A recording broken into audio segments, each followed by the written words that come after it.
Hello, हाय, नमस्ते, सत श्री अकाल, अस्सलाम वालेकुम। मेरा नाम है प्रियंका और मैं स्वागत करती हूँ आपका हमारे यूट्यूब चैनल पे।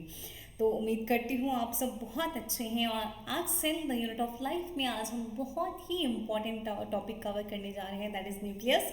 आज मैं न्यूक्लियस के बारे में कम्प्लीटली डिटेल आपको बताने वाली हूँ। एनसीईआरटी से बाहर ये रहेगा लेक्चर, और उसके बाद क्रोमोसोम पे भी आपको एक अलग से लेक्चर मिलेगा। तभी आप जो सेल साइकिल आपका चैप्टर आएगा उसको अच्छे से समझ पाएंगे।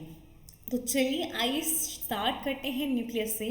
तो जब हम न्यूक्लियस को देखिए, न्यूक्लियस जो है वो लार्जेस्ट होता है सेल में। सबसे बड़ा क्या होता है, न्यूक्लियस जो है वो बहुत बड़ा एक ऑर्गेनेल होता है, ठीक है। तो देखिए, अब न्यूक्लियस जो है हमारे पास, उसमें उसको जब हम माइक्रोस्कोप के अंदर जो है वो देखते हैं तो हमें आउटर मेम्ब्रेन उसमें नज़र आता है। मतलब पहले हमें एक न्यूक्लियर एनवेलोप नज़र आता है। न्यूक्लियर एनवेलोप में एक आउटर मेम्ब्रेन होता है, मतलब बाहरी मेम्ब्रेन, एक अंदर होता है मेम्ब्रेन, इनर मेम्ब्रेन। इन दोनों मेम्ब्रेन के बीच में स्पेस होता है जिसको कहा जाता है पेरी न्यूक्लियर स्पेस, ठीक है। जो बाहरी मेम्ब्रेन है, जो पेरी न्यूक्लियर स्पेस है, ये एंडोप्लाज्मिक रेटिकुलम का जो ल्यूमेन होता है उसके साथ कॉन्टिन्यूएशन में होता है। क्यों? क्योंकि आउटर मेम्ब्रेन से ही एंडोप्लाज्मिक रेटिकुलम जो है वो ऑरिजिनेट होता है, ठीक है। मेनली रफ एंडोप्लाज्मिक रेटिकुलम, क्योंकि उस पर राइबोसोम्स भी होंगे। जैसे ही हम इनर मेम्ब्रेन से अंदर की तरफ को आते हैं तो हमें दिखता है एक लैमिना। लैमिना जो है वो न्यूक्लियस को, सेल को नहीं कहूँगी, न्यूक्लियस को सपोर्ट प्रोवाइड करता है। तो फाइबर के जैसे स्ट्रक्चर छोटे छोटे होते हैं जिसको हम फाइब्रस लैमिना कहते हैं, ठीक है।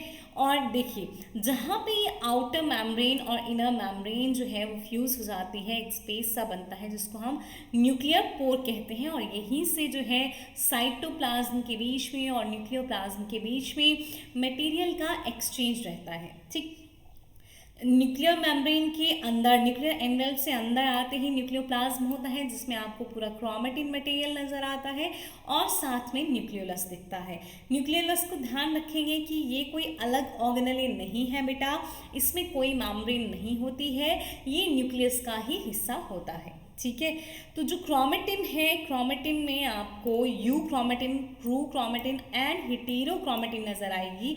तो देखिए, ये क्रोमेटिन है मतलब डीएनए है इसमें भरा पड़ा। तो जहाँ जहाँ पे क्रोमेटिन जो है वो डार्कली स्टेन है, जहाँ जहाँ कंडेंस हो गया है डीएनए ज़्यादा, वो हो गया हिटेरो क्रोमेटिन, जो हमें अलग से नज़र आएगा, ठीक है। वो क्या हो गया? हिटेरो क्रोमेटिन। और जो थोड़ा थिन है वो हमें क्या बोलेंगे, हम उसको यू क्रोमेटिन, ठीक। तो ये हो गया न्यूक्लियोलस, जहाँ पे आपको राइबोसोम्स या आरएनए बनता हुआ मिलेगा, ठीक है। फिर ये है क्रोमोसेंटर, जहाँ पे क्रोमोसोम जो है वो थोड़ा ये इकट्ठा हुआ है, ठीक। कैरियोसोम या फॉल्स न्यूक्लियोलस, कैरियोसोम जो है वो क्या हुआ? False nucleolus. एक तो ट्रू न्यूक्लियोलस है, फिर उसकी तरह छोटे छोटे और भी एग्रीगेट्स कहीं कहीं बनने लगते हैं, तो उसको हम क्या बोल देते हैं? फॉल्स न्यूक्लियोलस, ठीक है। चलिए फिर जानते हैं न्यूक्लियस के बारे में। तो न्यूक्लियस जो है बेटा, it was discovered by Robert Brown in 1831 from the epidermal cells of roots of orchids. तो किसने न्यूक्लियस को डिस्कवर किया? रॉबर्ट ब्राउन ने 1831 में। जो ऑर्किड्स फ्लावर होते हैं उनकी रूट्स में जो एपिडर्मिस पाया जाता है ना, एपिडर्मल लेयर होती है, वहाँ सेल्स में रॉबर्ट ब्राउन ने देखा था किसको? न्यूक्लियस को। देखिए, मैं सामने नहीं हूँ तो आपको थोड़ा ऐसा लगता है कि इंटरेक्शन कम है। इस चीज़ को अपने दिमाग से निकाल दें और जो बताया जा रहा है उस पर थोड़ा फोकस करेंगे तो आप बेहतर से समझ पाएंगे। बहुत सारे कॉन्सिक्वेंसेज होते हैं जिसकी वजह से मैं सामने आके लेक्चर नहीं ले पा रही हूँ, तो प्लीज़ बियर विथ मी और अच्छे से पढ़ने की कोशिश करिए, ओके। जो टर्म जो न्यूक्लियस है ना, जो टर्म न्यूक्लियस थी वो भी रॉबर्ट ब्राउन ने ही प्रपोज करी थी। मतलब उन्होंने ही न्यूक्लियस को डिस्कवर किया और उन्होंने ही जो है वो टर्म न्यूक्लियस दी थी। अब हमारी बॉडी में जैसे ब्रेन होता है, ब्रेन काम नहीं करेगा तो हमारी बॉडी के फंक्शंस जो हैं वो काम नहीं करेंगे, उनको सिग्नल नहीं मिलेगा, प्रोसेसिंग नहीं होगी। उसी तरह से जो है एक सेल में न्यूक्लियस बहुत ही इम्पॉर्टेंट होता है। न्यूक्लियस जो है वो सिग्नल देता है कोई काम करने के लिए, ठीक है। यही कंट्रोल करता है पूरे सेल की फंक्शनिंग को, तो इसको और क्या कहा जाता है, डायरेक्टर ऑफ द सेल और कंट्रोलिंग सेंटर ऑफ सेल। अब न्यूक्लियस को हम कहते हैं कैरियन और स्टडी होता है लॉजी या लोगस। तो कैरियोलॉजी क्या हो जाएगा, स्टडी ऑफ न्यूक्लियस। तो स्टडी ऑफ न्यूक्लियस हमारे पास क्या आ गया, कैरियोलॉजी। ठीक, it is the most essential part of the cell and important for the survival of the cell. Obviously किसी भी सेल के सर्वाइवल के लिए जो है वो न्यूक्लियस का होना बहुत इम्पॉर्टेंट होता है। ये सेल का बहुत बहुत बहुत ही असेंशियल पार्ट होता है। ठीक है, लेकिन कुछ ऐसी भी सेल्स हमारे पास होती हैं जिनमें कि न्यूक्लियस नहीं पाया जाता है और वो फिर भी लिविंग सेल्स हैं। ठीक है, ऐसी ही सेल्स हैं हमारे पास। देखिए इट इज़ नॉट, देखिए हमने बोला असेंशियल है और सारी सेल्स में आपको देखने को मिलेगा, लेकिन कहाँ नहीं मिलता है, not found in mature RBC of mammals, sieve tube cells of phloem in plants. देखिए कहाँ न्यूक्लियस जो है आपको नहीं देखने को मिलता है। तो मैमल्स जो हैं, हम क्या हैं, मैमल्स हैं। ठीक है, 11th के बच्चे जिनको मैमल्स नहीं पता है, अगेन मैं ये बोलूँगी पता होना चाहिए, 9th क्लास में पढ़ के आते हो। ठीक है, तो मैमल्स जो हैं, मैमल्स की रेड ब्लड सेल जब मैच्योर हो जाती हैं तो उनमें न्यूक्लियस नहीं होता है। और प्लांट में एक टिश्यू होता है फ्लोएम। फ्लोएम टिश्यू है तो टिश्यू बनता है किससे, सेल से। तो सीव ट्यूब सेल एक टाइप ऑफ सेल है जो फ्लोएम में पाई जाती हैं। तो सीव ट्यूब सेल में भी जो है वो नहीं हमको देखने को मिलता न्यूक्लियस। ये दोनों ही सेल्स जो हैं कैसी हैं, फंक्शनल विदाउट न्यूक्लियस, लिविंग है, फंक्शनल है बिना न्यूक्लियस के। और दोनों ही सेल्स का काम क्या है, ट्रांसपोर्ट करना।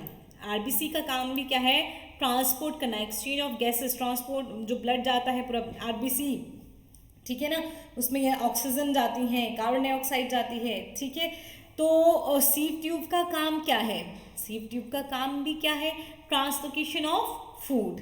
चलिए ठीक है, अब देखिए जो सेल जितना बड़ा होगा उसका न्यूक्लियस उतना ही बड़ा होगा, और जो सेल जितना छोटा होगा उसका न्यूक्लियस उतना ही छोटा होगा। तो larger the cell, larger is the nucleus and smaller the cell, एल नहीं cell, small is the nucleus. मतलब जितना सेल बड़ा है उतना न्यूक्लियस बड़ा है, जितना सेल छोटा है उतना ही न्यूक्लियस जो है वो कैसा होगा, छोटा होगा। अब मैं आपको एक बात समझाती हूँ।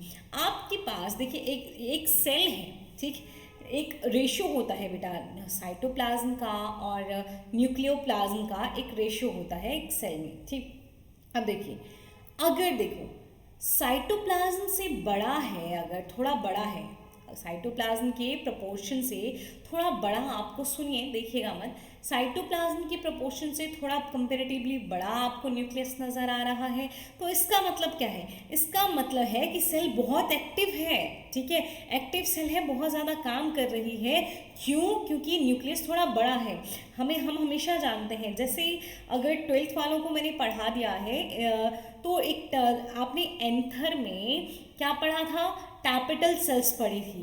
टैपेटल सेल्स जब बहुत ज़्यादा एक्टिव हो रही थी और उनका एक जो न्यूक्लियस है काम नहीं संभाल पा रहा था, तो दूसरे और भी न्यूक्लियस बन गए थे एंडोमाइटोसिस के थ्रू। ठीक है, 11th वाले इस बात को अभी नहीं समझेंगे, बस आप नॉर्मल सा समझिए कि जब साइटोप्लाज्म जो है, साइटोप्लाज्म के प्रपोर्शन की कंपैरिजन में न्यूक्लियस थोड़ा बड़ा होगा तो सेल बहुत एक्टिव होगी, क्योंकि सेल को बहुत काम करना है और सेल का मैक्सिमम काम जो है वो न्यूक्लियस करता है। इसीलिए अगर तुम भी अपने दिमाग को जितना यूज़ करोगे उसमें उतने ज़्यादा न्यूरॉन्स बनते जाएंगे। आपको जानकर हैरानी होगी कि आइंस्टाइन का ब्रेन जो है वो प्रिजर्व किया गया है और उसमें देखा गया कि जिस हिस्से को वो यूज़ करते थे ना मैथमेटिक्स के लिए, उसमें बहुत ज़्यादा न्यूरॉन पाए गए। तो जितना ज़्यादा आप अपने ब्रेन को यूज़ करेंगे उतने ही ज़्यादा न्यूरॉन जो है वो इंक्रीज़ होते हैं, उतने ही ज़्यादा जो है दिमाग में कनेक्शन बनते हैं और उतने ही जल्दी जो है आप किसी क्वेश्चन को कर पाते हो। समझ गए ना। तो न्यूक्लियस जो है उसका क्या बोला, न्यूक्लियस जब साइटोप्लाज्म के प्रपोर्शन में के कंपैरिजन में बड़ा होगा तो सेल बहुत एक्टिव है। अगर न्यूक्लियस बहुत छोटा है तो सेल डोर्मेंट है, न्यूक्लियस ही काम नहीं करेगा तो सेल भी काम नहीं करेगी। लेकिन जब दोनों सेल भी बड़ा है और न्यूक्लियस भी बड़ा है तो मतलब सेल बड़ा क्यों हुआ, क्योंकि उसको अपना कंटेंट डबल करना है, ठीक है। और सेल अपना कंटेंट तब डबल करती है जब उसको डिवाइड होना होता है। तो जब न्यूक्लियस और साइटोप्लाज्म दोनों का ही वॉल्यूम जो है वो डबल हो जाता है तो सेल कैसी है, डिवाइडिंग सेल है, मतलब डिवाइड होने वाली है सेल। देखिए समझिए, if in a cell nucleus is larger in proportion to cytoplasm, nucleus बड़ा है प्रोपोर्शन में साइटोप्लाज्म से, सेल एक्टिव सेल है। बहुत इंपॉर्टेंट है बेटा ये, जो बार बार हम सेल डिवीजन की बात करेंगे, सेल साइकिल आप पढ़ेंगे, उसके पॉइंट ऑफ व्यू से ये इंपॉर्टेंट होता है, ठीक। और न्यूक्लियस जो है अगर बहुत ही छोटा है इन प्रोपोर्शन टू साइटोप्लाज्म तो सेल डोमिनेंट सेल है, मतलब कोई काम नहीं कर रही है। Both nucleus and cytoplasm are double in volume, दोनों ही न्यूक्लियस और साइटोप्लाज्म जो है जब उनका वॉल्यूम डबल है तो सेल कैसी है बेटा, डिवाइडिंग सेल है। सेल्स जो है वो यूनिन्यूक्लिएटेड भी हो सकती है, मतलब उनमें एक ही न्यूक्लियस भी हो सकता है, बाई न्यूक्लिएटेड भी हो सकती है, मतलब दो न्यूक्लियस भी हो सकते हैं, या मल्टी न्यूक्लिएटेड भी हो सकती है, मतलब बहुत सारे न्यूक्लियस भी हो सकते हैं। अब ये जो मल्टी न्यूक्लिएटेड कंडीशन है ये कैसे बनती है, तो मल्टी न्यूक्लिएटेड कंडीशन में अराइज बाय टू मेथड्स। एक सेल का फ्यूजन हो गया, देखिए जैसे एक सेल है, दूसरी सेल है, ठीक है, तीसरी सेल है, ठीक, इन तीनों सेल्स का क्या हो गया, फ्यूजन हो गया। तो अब ये हो गया 3 सेल और इसमें 3 सेल में क्या हो गया, 3 न्यूक्लियाई, कंडीशन क्या होगी, मल्टी न्यूक्लिएटेड कंडीशन। तो इस तरह से जो सेल बनता है उसको हम क्या बोलते हैं, सिंसीशियम।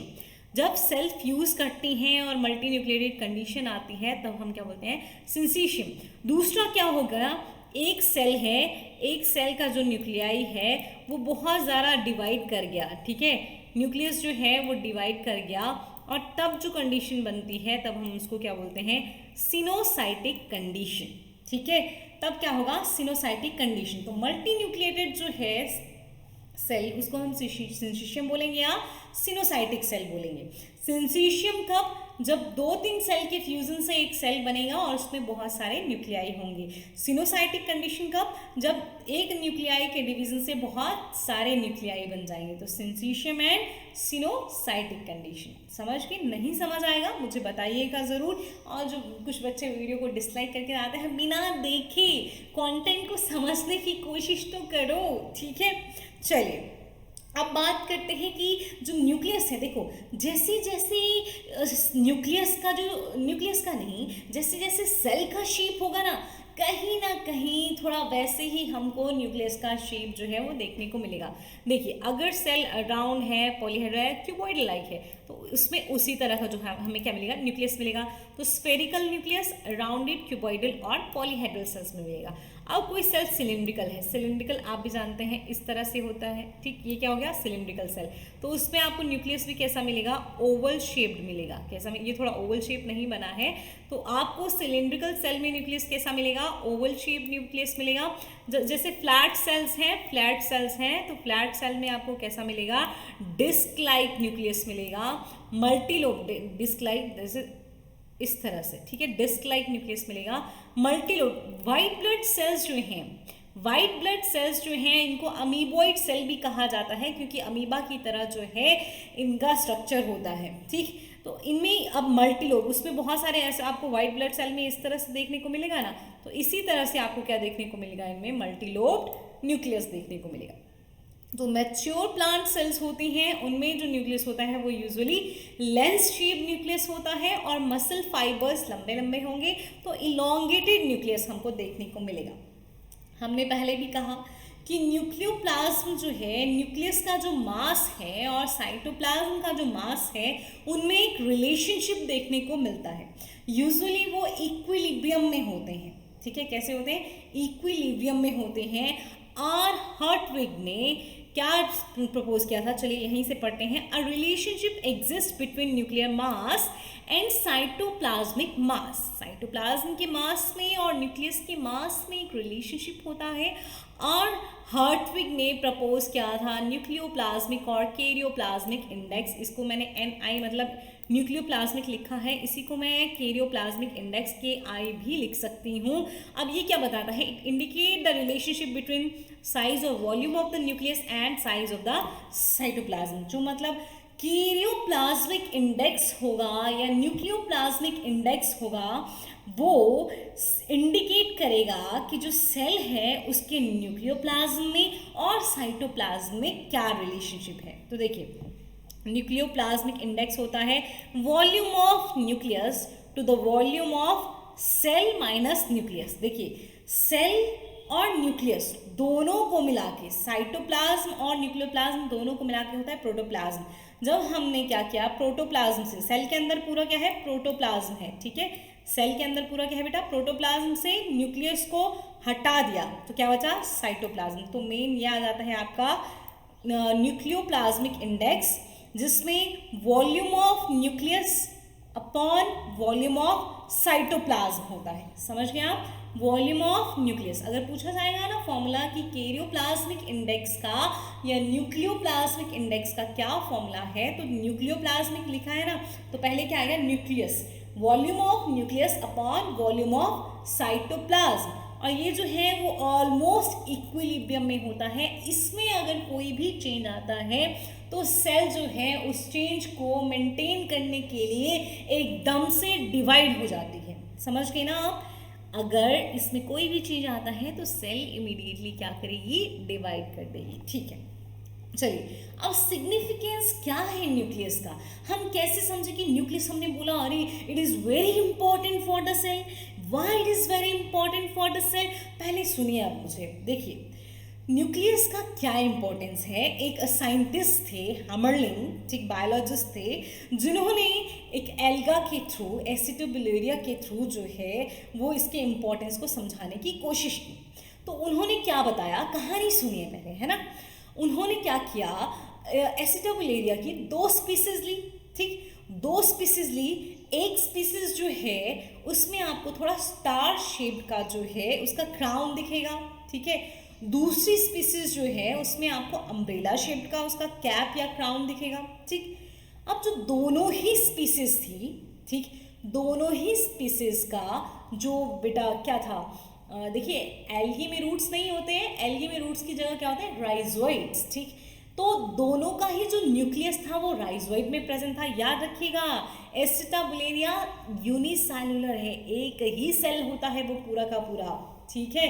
मैं आपको चलिए दिखाई देती हूँ, दिस इज द एसिटाबुलेरिया और ये एक ही सेल है। याद रखिएगा बेटा, आप बोलोगे कि मैम नहीं ये प्लांट बना है या इस तरह से कुछ बना है, this is the single cell. Remember, 2 species हैं और दोनों में ही जो ये है राइजोइड, ये क्या है, राइजोइड वाला पोर्शन है, दोनों में ही जो है राइजोइड में न्यूक्लियस होगा, ठीक। तो इन्होंने क्या बताया, ठीक, इन्होंने बताया कि जिसका भी आप दोनों स्पीसीज में से क्या करिए, आप दोनों का क्या करिए, देखिए एक स्पीसीज लीजिए, उसका आप कैप हटा दीजिए, वो फिर से ग्रो कर जाएगा वैसा का वैसा, ठीक है। लेकिन अगर आप 2 स्पीसीज को जो है वो मिक्स कर रहे हैं, मतलब एक का कैप ले रहे हैं, एक का जो है वो राइजोइड वाला पोर्शन ले रहे हैं, ठीक है, तो क्या होगा, एग्जैक्टली जो कैप बनेगी, कैप नहीं मतलब एक थोड़ा शूट वाला हिस्सा ले रहे हैं, एक से क्या ले रहे हैं, थोड़ा शूट वाला हिस्सा ले रहे हैं, ठीक, कैप नहीं बनी है उसमें अभी, लेकिन एक का ऐसा पोर्शन ले रहे हैं जिसमें राइजोइड नहीं है, दूसरे का ऐसा पोर्शन ले रहे हैं जिसमें राइजोइड है, ठीक। तो जो कैप जो बनेगी वो उस शेप की बनेगी बेटा जिसका राइजोइड का पोर्शन लिया गया, क्योंकि उसी में न्यूक्लियस था। चलिए टाइम वेस्ट नहीं करते हैं, तो आपको बताती हूँ मैं, Hammerling, a German biologist, demonstrated in 1934 that nucleus determines the characters of the cell and ultimately the characters of the individual.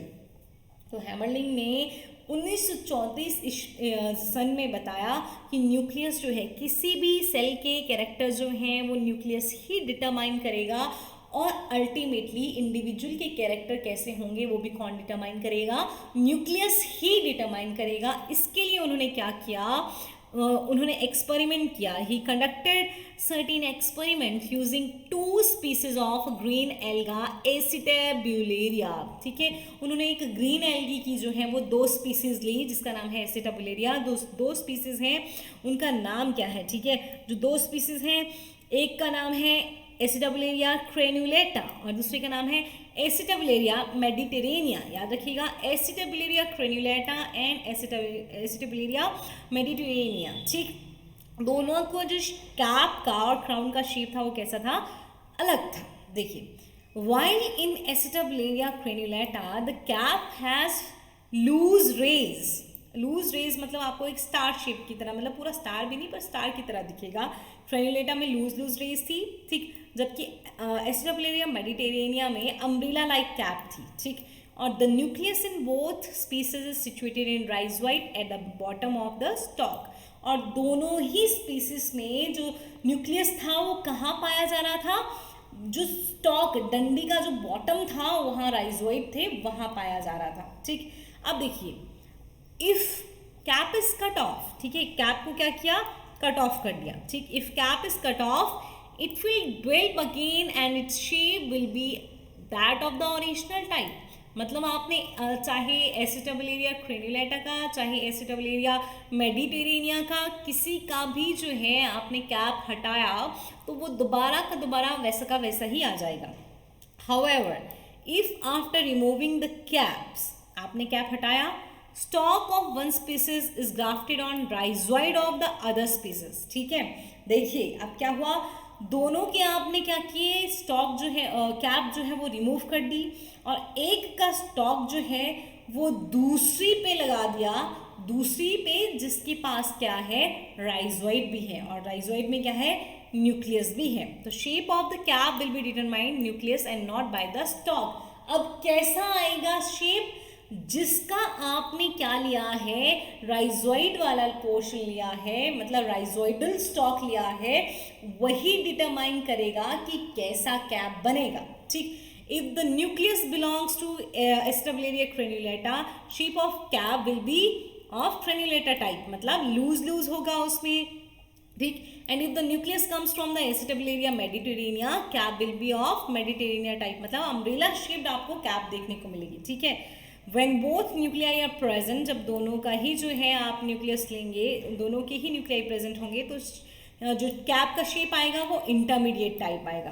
तो this experiment demonstrated clearly that characters of an individual are controlled by nucleus of the cell और cells. तो एक individual के और जो cell के जो characters हैं उनको कंट्रोल कौन करता है, न्यूक्लियस करता है। फिर से देखिए, ये है, देखिए एसिटोबुलेरिया मेडिटेरेनिया, ठीक है, ये लिया गया, देखिए इसका जो स्टॉक है वो कैसा है, राइजोइडल है, राइजोइडल लिया गया, और दूसरा आपने नॉन राइजोइडल स्टॉक लिया है किसका, एसिटोबुलेरिया क्रेनुलेटा का। तो ऑब्वियसली देखिए कैसा बना, जिसका क्या था राइजोइडल स्टॉक था उसी की तरह आपको कैप देखने को मिला। और जब हमने उल्टा किया, मतलब एसिटोबुलेरिया क्रेनुलेटा का आपने क्या लिया, राइजोइडल स्टॉक लिया, और दूसरे का जो है वो नॉर्मल लिया, तो किसकी तरह बनेगा, एसिटोबुलेरिया क्रेनुलेटा की तरह ही बनेगा। देखिए थोड़ा स्टार शेप जिसमें लूज रेज हैं, और ये अम्ब्रेला शेप्ड है। अब आपको समझ आया या नहीं आया, बताइएगा ज़रूर। समझ आया होगा तो कमेंट सेक्शन में ज़रूर बताना कि मैम हमें हैमरलिंग एक्सपेरिमेंट जो है वो समझ आ गया है। उसमें बस इतना बताया गया है कि न्यूक्लियस ही है जो डिटरमाइन करता है कि एक इंडिविजुअल के कैरेक्टर कैसे होंगे, एक सेल के कैरेक्टर्स कैसे होंगे। तो अब बात करते हैं हम सेल के न्यूक्लियस के स्ट्रक्चर की। आप जो फर्स्ट में मैंने न्यूक्लियस दिखाया है वो स्ट्रक्चर ज़रूर बना लीजिएगा। इसमें दोबारा हम जान लेते हैं कि क्या क्या है।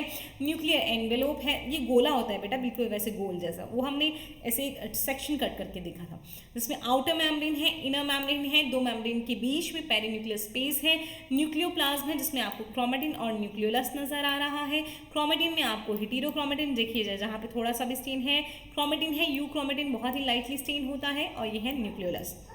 राइबोसोम्स होंगे और न्यूक्लियर पोर होंगे। न्यूक्लियर पोर कहाँ पे, जहाँ पे दोनों मेम्ब्रेन जो है वो फ्यूज करती हैं। ओके, तो चलिए सबसे पहले न्यूक्लियर एनवेलोप हमने सबसे बाहर पढ़ा, तो सबसे पहले हम न्यूक्लियर एनवेलोप के बारे में ही जानेंगे, और मैक्सिमम आप जान चुके हैं। तो कैसा था, is a double membrane composed of an outer and inner phospholipid bilayer. तो कैसा था न्यूक्लियर एनवेलोप, दो मेम्ब्रेन थी उसमें, जिसमें एक आउटर मेम्ब्रेन थी और इनर मेम्ब्रेन थी, और आउटर और इनर मेम्ब्रेन दोनों ही फॉस्फोलिपिड से बनी होती हैं। उन दोनों के बीच में क्या है, एक स्पेस है, the space between the two membrane is called perinuclear space, और दोनों के बीच में ही जो स्पेस है उसको हम क्या कहते हैं, पेरीन्यूक्लियर स्पेस कहते हैं, जो कि 10 to 50 नैनोमीटर का होता है। ठीक है, the thin space between the two layers connect with the lumen of the rough endoplasmic reticulum. जैसा कि मैंने कहा था, जो दोनों मेम्ब्रेन के बीच में स्पेस है, ठीक, वो किसके साथ कॉन्टिन्यूएशन में रहेगा? रफ एंडोप्लाज्मिक रेटिकुलम के साथ कॉन्टिन्यूएशन में रहेगा। ठीक है, क्या पढ़ा था हमने? ये बाहर अंदर की मेम्ब्रेन है, ये बाहर की मेम्ब्रेन है, और इससे जो है वो क्या निकल रहा है? एंडोप्लाज्मिक रेटिकुलम निकल रहा है। तो ये जो थिन स्पेस है बिटवीन द टू मेम्ब्रेन, मतलब पेरीन्यूक्लियर स्पेस जो है वो किसके साथ कॉन्टिन्यूएशन में है? एंडोप्लाज्मिक रेटिकुलम के साथ कॉन्टिन्यूएशन में है। And the outer layer is an extension of the outer face of the rough endoplasmic reticulum, और ये आउटर लेयर ही है जो एक्सटेंड करके क्या बनाएगी? रफ एंडोप्लाज्मिक रेटिकुलम को बनाएगी। फिर हमने पढ़ा था जैसे ही हम मेम्ब्रेन से थोड़ा सा अंदर आते हैं हमको न्यूक्लियर लैमिना देखने को मिलता है। The inner surface of the nuclear envelope has a protein lining. देखिए कैसी न्यूक्लियर जो लैमिना है वो मेनली किससे बना होता है? प्रोटीन से बना होता है, called nuclear lamina, which binds to chromatin and other content of the nucleus। देखिए जैसे ही इनर मेम्ब्रेन के अंदर हम आते हैं तो हमें प्रोटीन की लाइनिंग दिखती है जिसको हम कहते हैं न्यूक्लियर लैमिना। ठीक, तो न्यूक्लियर लैमिना मैंने कहा मेनली किससे बना हुआ है? Mainly nuclear lamina is made up of protein fibres and give support to the inner membrane. याद रखिएगा, न्यूक्लियर मेम्ब्रेन जो है, न्यूक्लियर लैमिना जो है, वो इनर मेम्ब्रेन को सपोर्ट प्रोवाइड करता है ताकि न्यूक्लियस का जो थोड़ा शेप है वो बना रहे। तो आपको प्लांट सेल्स में, प्लांट सेल में nuclear lamina is absent, sperm animal में किसमें एब्सेंट है? स्पर्म एंड ओवा में भी न्यूक्लियर लैमिना जो है वो एब्सेंट है। ठीक, अब जो पूरा का पूरा एनवेलोप है उस पर आपको देखने को मिलते हैं न्यूक्लियर पोर। पढ़ा था, the entire envelope is perforated by numerous nuclear pore. पूरे के पूरे एनवेलोप पे आपने डायग्राम भी देखा, पूरे के पूरे न्यूक्लियर एनवेलोप पे आपको देखने को मिल रहे हैं न्यूक्लियर पोर्स। अब ये जो पोर्स हैं ये क्या करते हैं? यही पोर्स हैं जो साइटोप्लाज्म के बीच और न्यूक्लियोप्लाज्म के बीच कम्युनिकेशन को मेंटेन रखते हैं। ठीक है, these transport routes are fully permeable to small molecule up to the size of smallest protein, but they form a selective barrier against movement of large molecules। अब ये जो है न्यूक्लियर पोर जो हैं एक रास्ता बनते हैं ट्रांसपोर्ट का। ठीक, तो ये जो ट्रांसपोर्ट रूट हैं ये मतलब एक बहुत छोटी सी प्रोटीन के साइज तक जो मॉलिक्यूल्स होंगे उनको इजीली आने जाने देते हैं, फुली परमेबल होते हैं। लेकिन बहुत सारे लार्जर मॉलिक्यूल्स होते हैं जिनके लिए ये सेलेक्टिव बैरियर की तरह काम करते हैं। ठीक, each pore is surrounded by an elaborate protein structure called the nuclear pore complex. हर एक पोर जो है उसके आसपास एक अच्छे से पोर होगा ना, पोर के आसपास जो है आपको प्रॉपर एक न्यूक्लियर पोर कॉम्प्लेक्स देखने को मिलेगा जो कि क्या करेगा? विच सेलेक्ट द मॉलिक्यूल्स। पोर तो है, ठीक है, न्यूक्लियर पोर तो बन गया, लेकिन न्यूक्लियर पोर के आसपास क्या होगा? न्यूक्लियर पोर कॉम्प्लेक्स होगा विच सेलेक्ट द मॉलिक्यूल, जो मॉलिक्यूल को सेलेक्ट करेगा for the entrance into the nucleus. अब न्यूक्लियर पोर जो है are dynamic and randomly distributed and 1000 to 10,000 pores में be present in the nucleus. तो बहुत ही न्यूक्लियर पोर जो है थोड़ा चेंज होते रहते हैं, रेंडमली पूरे न्यूक्लियस पे कहीं भी आपको डिस्ट्रीब्यूटेड मिलेंगे। एक न्यूक्लियस पे जो है वो 1000 से 10,000 तक पोर्स हो सकते हैं। न्यूक्लियर पोर के बारे में बताया था केलन एंड टॉमलिन ने, और उन्होंने क्या किया? उन्होंने देखा कि जो न्यूक्लियर पोर है उस पर एनुलस रिंग जैसे जो हैं वो बने हुए हैं। ठीक, तो न्यूक्लियर पोर कॉम्प्लेक्स एग्जैक्टली क्या हुआ? तो जो पोर है, जो सेंट्रल पोर है, जो और उसके आसपास जो है वो रिंग्स बने होंगे, इस तरह से एनुलस बने होंगे। ठीक है, ये इस तरह से जो है वो क्या बने होंगे? एनुलस बने होंगे। ये एक तो हो गया सेंट्रल पोर, ठीक है, और उसके आसपास क्या होंगी? रिंग्स होंगी। तो उन एनुलस को और पोर को पूरा क्या बोला? Nuclear pore complex. एनुलस में आपको देखने को मिलती हैं कितनी प्रोटीन्स? 8 प्रोटीन्स। चलिए एक बार फिर से बताती हूँ मैं आपको। पूरा का पूरा जो सेल का एनवेलोप है उसको जहाँ जहाँ पे न्यूक्लियर मेम्ब्रेन जो है वो फ्यूज करेंगी वहाँ वहाँ पे न्यूक्लियर पोर बनेगा। लेकिन न्यूक्लियर पोर जो है वो अलाउ करेगा सब्सटेंसेस को आने जाने में, लेकिन बहुत सारे मॉलिक्यूल्स के लिए वो इम्पर्मिएबल होगा। तो न्यूक्लियर पोर के आसपास जो है कुछ प्रोटीन्स होंगी जो बताएंगी क्या आना है क्या नहीं आना है, और वो 8 तरह की होती हैं। किसने न्यूक्लियर पोर कॉम्प्लेक्स को पूरा डिस्कवर किया था? इट वाज वैटसन जिन्होंने ये बताया था। और इसमें जो सेंट्रल पोर होगा, पूरे न्यूक्लियर पोर कॉम्प्लेक्स में जो सेंट्रल पोर होगा उसका जो डायमीटर होता है वो होता है 100 एंगस्ट्रॉम। क्वेश्चन बहुत बार पूछा गया है, याद रखेंगे।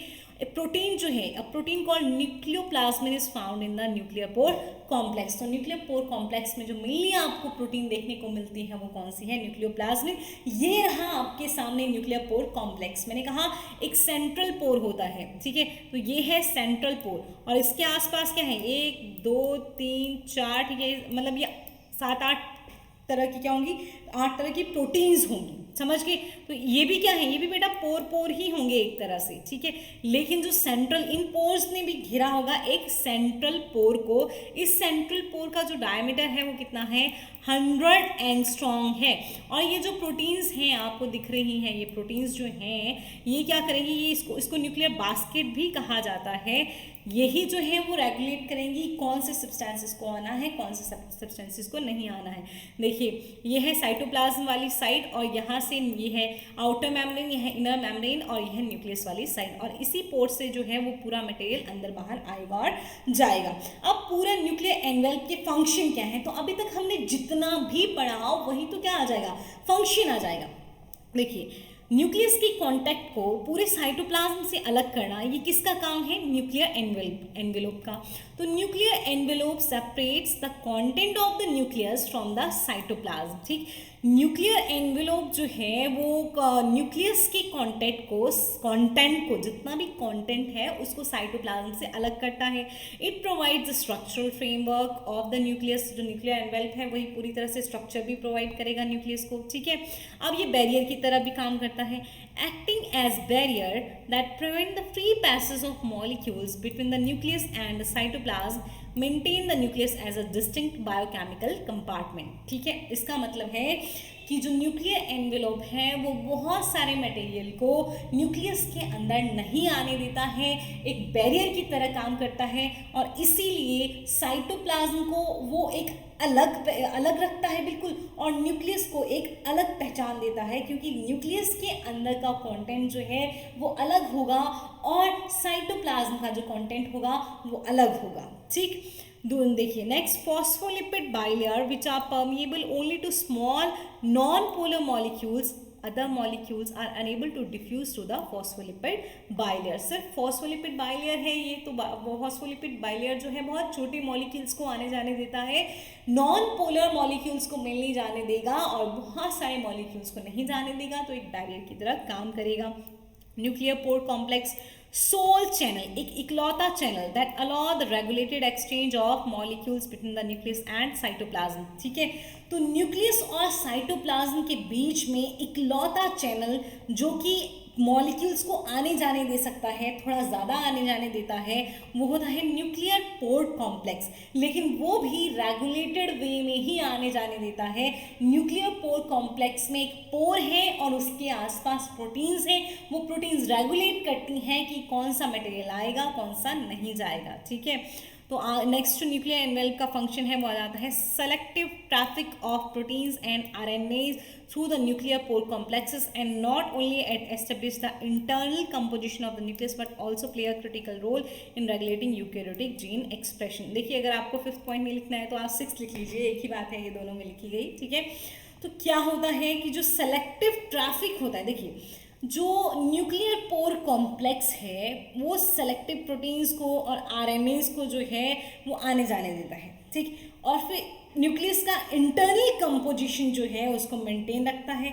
साथ ही में जो न्यूक्लियर जो एनवेल्प है, क्योंकि वो बहुत सेलेक्टेड जो है मटेरियल को आने जाने देता है, तो वो इसी तरह से हेल्पफुल भी होता है जो यूकैरियोट्स में जीन जो हैं किस तरह से अपने आप को एक्सप्रेस करेंगे, क्योंकि जो जीन्स जो है जिनको अलाउ करेगा न्यूक्लियर एनवेल्प, देखिए जीन्स जो हैं वो क्या रिजल्ट करती हैं, वही आगे जो है किसी प्रोटीन को बनाने में हेल्प करती हैं, किसी मतलब कोई प्रोटीन बनती है, कोई एंजाइम बन रहा है आपकी बॉडी में, तो वो as a result of expression of gene खुद को एक्सप्रेस करेगी तो कोई पर्टिकुलर एंजाइम बनेगा, तो कोई पर्टिकुलर प्रोटीन बनेगी, ठीक। तो अब जो मेम्ब्रेन है पूरा न्यूक्लियर एनवेलप है वो कुछ सेलेक्टेड प्रोटीन्स को ही जाने देता है, सेलेक्टेड आरएनए को ही जाने देता है। जीन के एक्सप्रेशन के लिए जो है वो इम्पॉर्टेंट होता है, आरएनए भी बहुत इम्पॉर्टेंट होता है, ठीक। तो सेलेक्टेड प्रोटीन्स और सेलेक्टेड आरएनए जब जाएंगे तो पर्टिकुलरली जो है वो जीन का एक्सप्रेशन देखने को मिलेगा। सिंपल और शार्प शब्दों में मैं आपको बता दूं, इसका आप सिर्फ मेनली 3 मेन फंक्शन लिखेंगे, जिसमें आप लिखेंगे कि ये जो है न्यूक्लियर कंटेंट को अलग करता है साइटोप्लाज्म से। दूसरा, ये बैरियर है that prevent the free passage of molecule between the nucleus and cytoplasm, maintaining the nucleus as a distinct biochemical compartment. दूसरा भी आप जो फर्स्ट पॉइंट है, सेकंड पॉइंट है, थर्ड पॉइंट है, वो आप नोट डाउन कर लेंगे, उसके साथ आप 6 पॉइंट जो है वो नोट डाउन कर लेंगे। बाकी एक ही बात को बार बार रिपीट किया गया है, ठीक है।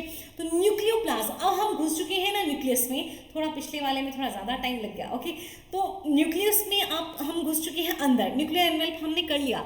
तो न्यूक्लियोप्लाज्म जो है इसी को न्यूक्लियर सैप भी कहा जाता है और कैरियोलिम्फ भी कहा जाता है। It is the part of protoplasm separated by the nuclear envelope. Obviously nucleoplasm, nucleus के अंदर जो पार्ट है जिसको न्यूक्लियर एनवेलप अलग कर रहा है साइटोप्लाज्म से, वही क्या है, न्यूक्लियोप्लाज्म है। और ये नॉन स्टेनिंग पार्ट होता है।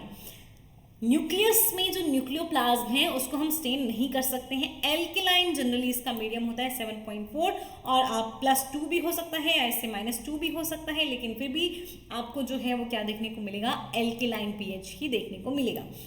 न्यूक्लियोलस, न्यूक्लियोप्लाज्म में क्या इंक्लूड हो गया, क्रोमोसोम एंड न्यूक्लियोलस, ठीक। लेकिन इसके अंदर होते हैं वो, लेकिन जो मेन बेस आता है ना, क्रोमोसोम को आप क्या कर सकते हो, स्टेन कर सकते हो, ठीक है। न्यूक्लियोप्लाज्म को जो है वो स्टेन नहीं किया जा सकता है। जो क्रोमोसोम और न्यूक्लियोलस हैं वो न्यूक्लियोप्लाज्म के अंदर ही हमें देखने को मिलते हैं। Many substances such as nucleotides, nucleotides जो हैं वो डीएनए को बनाने के लिए, डीएनए की रेप्लिकेशन के लिए ज़रूरी होते हैं, necessary for the purpose such as DNA replication. Enzymes which direct activities that takes place in the nucleus and metal ion are dissolved in the nucleoplasm। तो न्यूक्लियोप्लाज्म में आपको क्या क्या देखने को मिलता है, न्यूक्लियोप्लाज्म में आपको न्यूक्लियोटाइड देखने को मिलते हैं, कुछ एंजाइम्स देखने को मिलते हैं और कुछ मेटल आयंस देखने को मिलते हैं। ये न्यूक्लियोटाइड, ये एंजाइम्स, ये मेटल आयंस जो हैं ये रिस्पॉन्सिबल होते हैं न्यूक्लियस के अंदर जो भी एक्टिविटीज चल रही हैं उनके लिए, ठीक है। तो soluble liquid portion of the nucleoplasm is called nucleosol और न्यूक्लियर हाइलोप्लाज्म, ठीक है। हाइलोप्लाज्म क्या हुआ बेटा, ठीक। तो जो न्यूक्लियोप्लाज्म का जो लिक्विड वाला पोर्शन होगा, ठीक है, जिसको मैं बोल रही हूँ स्टेन नहीं किया जा सकता है, मतलब क्रोमोसोम का आप अलग कर दो, न्यूक्लियोलस को आप मेनली अलग कर दो, तो उसमें बाकी जो भी बचा उसको आप क्या बोलते हो, हाइलोप्लाज्म। समझ गए ना, ठीक है। फंक्शन क्या है न्यूक्लियोप्लाज्म के, तो हमने क्या कहा, डीएनए आरएनए कहाँ बनने हैं, न्यूक्लियोप्लाज्म में बनने हैं।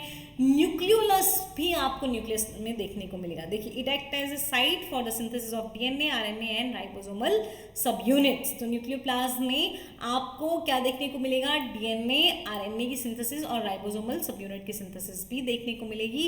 It support chromatin material and nucleolus. देखिए, न्यूक्लियोलस में ही जो है राइबोसोमल सब यूनिट मेनली बनती है, तो इसको सपोर्ट करने का काम जो है वो किसका होता है, क्रोमेटिन, और न्यूक्लियोलस को सपोर्ट करने का काम किसका है, न्यूक्लियोप्लाज्म का ही है। न्यूक्लियोप्लाज्म के अंदर ही क्रोमेटिन मटेरियल है, न्यूक्लियोलस है, और न्यूक्लियोलस ही जो है वो राइबोसोमल सब यूनिट बनाता है।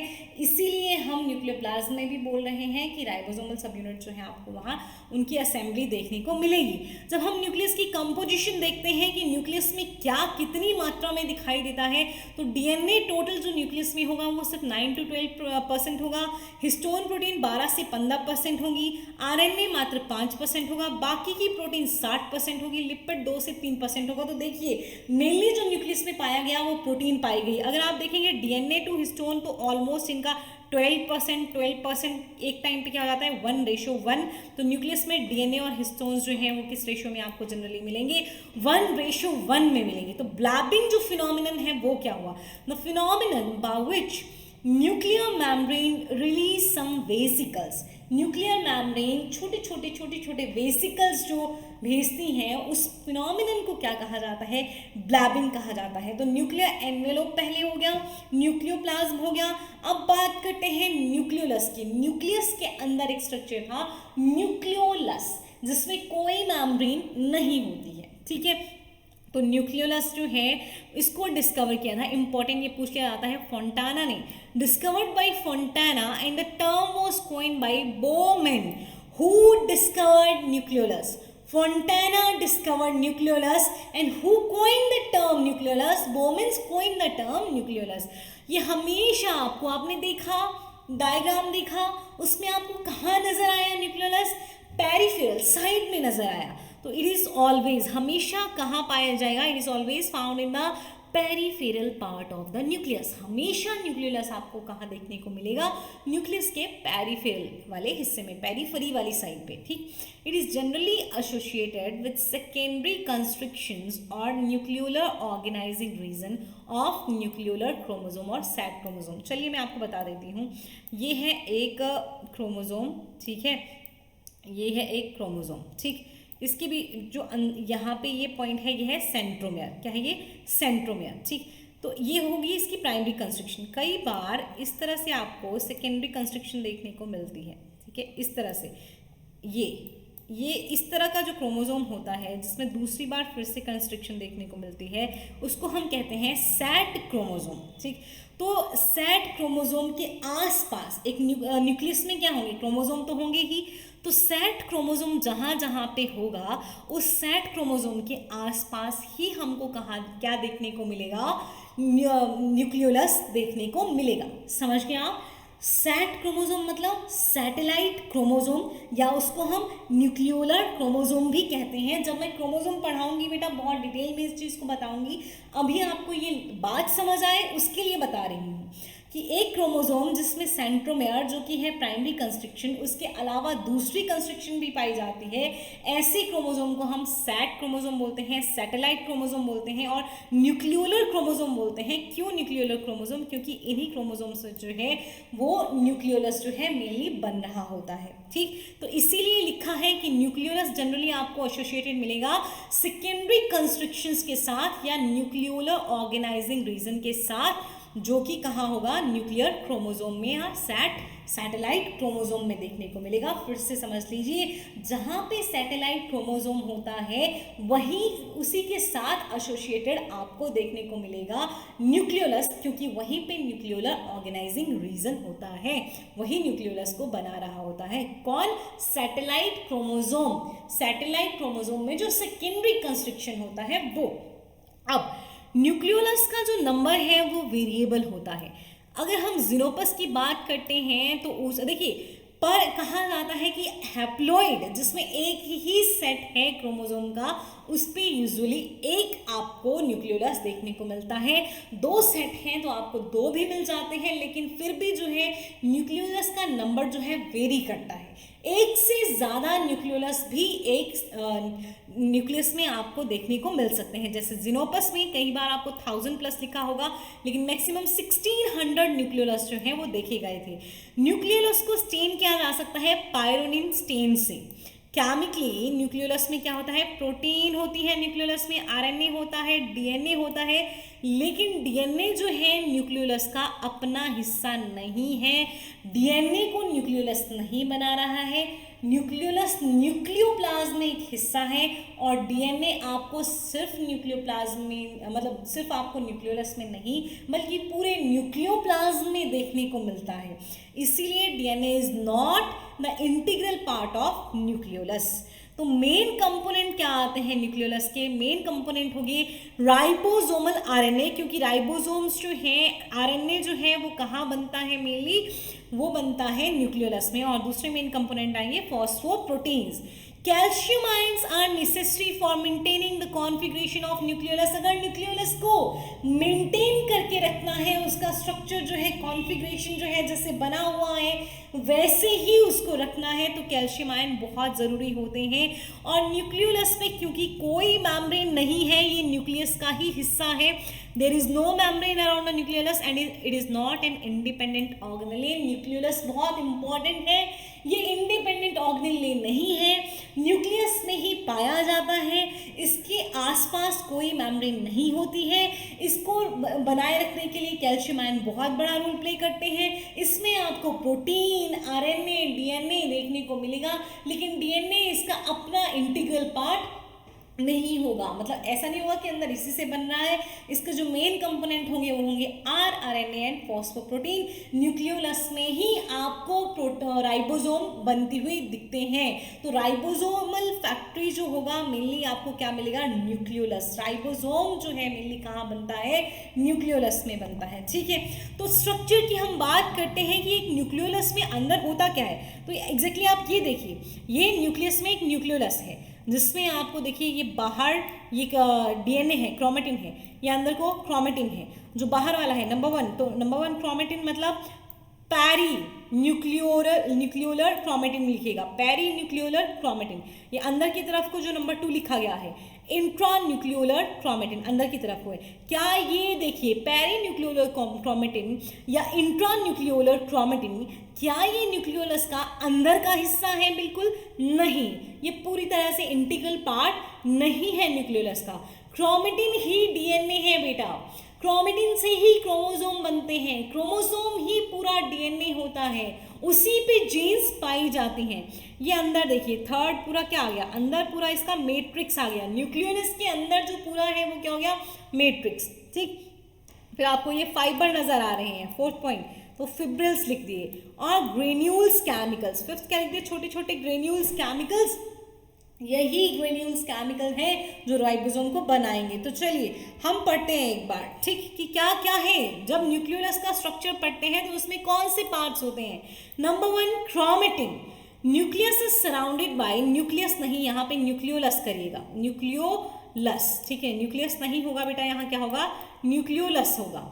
Nucleolus is surrounded by perinucleolar chromatin which consist of thick filaments of DNA and it also has intranuclear chromatin which has thin filaments of DNA। देखिए न्यूक्लियोलस के बाहरी हिस्से पे आपको पेरीन्यूक्लियोलर एंड इंट्रान्यूक्लियोलर क्रोमेटिन नजर आ रहा है।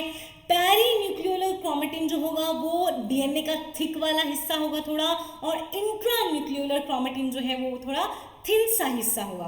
इन दोनों रीजन को मिला के आप बोल सकते हो पारस क्रोमोसोमा, क्योंकि क्रोमेटिन क्या है, क्रोमोसोम है। ठीक, तो पेरीन्यूक्लियोलर और इंट्रान्यूक्लियोलर दोनों क्रोमेटिन को मिला के इस रीजन को हमने क्या नाम दे दिया, पारस क्रोमोसोमा। अब आया पारस फाइब्रोसा, इस रीजन में is region in nucleolus formed of fibrils. यहाँ पे आपको फाइबर्स वगैरह दिखेंगे, बहुत सारे फाइबर्स बने होंगे पारस फाइब्रोसा रीजन में। फिर आया पारस ग्रेन्युलोसा, ठीक है।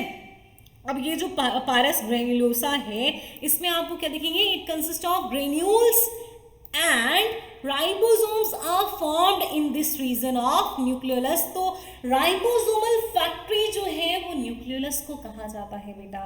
राइबोसोमल फैक्ट्री किसको कहा जाता है, न्यूक्लियोलस को कहा जाता है। राइबोसोम न्यूक्लियोलस के पारस ग्रेन्युलोसा वाले हिस्से में बनते हैं, याद रखिएगा। उसके अलावा एक फोर्थ आता है पारस अमोर्फा, जिसमें फिब्रिल्स और जो ग्रेन्यूल्स हैं वो पाए जाएंगे। उस पूरे रीजन को हम बोलते हैं पारस अमोर्फा।